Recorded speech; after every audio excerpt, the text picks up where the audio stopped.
This is like an epic monsterverse fight, truly. So with Shimo being revealed, like how important was it to kind of get Shimo right in this movie? If you look at Shimo's skin, for instance, she has this kind of like mostly like a very like kind of pearlescent kind of quality over her white skin.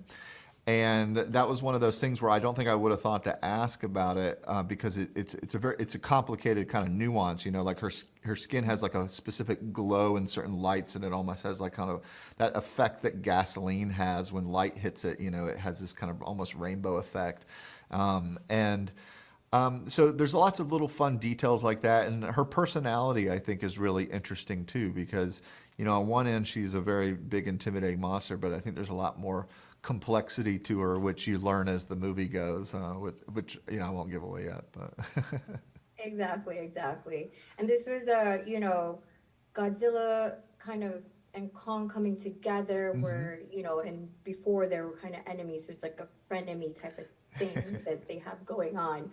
So what was like your favorite fight move that you kind of had to develop in this? Because it's a lot of like, UFC type of like MMA type of moves. Well, I was really excited to have Godzilla perform a suplex in this movie. I'm a big WWE fan. You know, I take a lot of inspiration from wrestling, and I always wanted to get a Stone Cold Steve Austin's special move in one of these movies, the Stone Cold Stunner. I haven't quite been able to get it in there yet, but it's definitely on the top of my mind.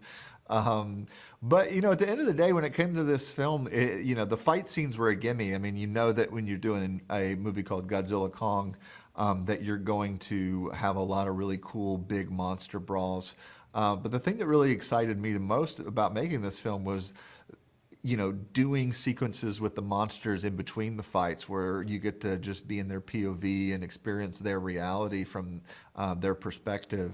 And allow them to tell their own stories in a visual, nonverbal kind of way. That was the really exciting thing as a director. But you know, it also, you know, when you do these action scenes, it's so fun. It's like playing with big toys, you know.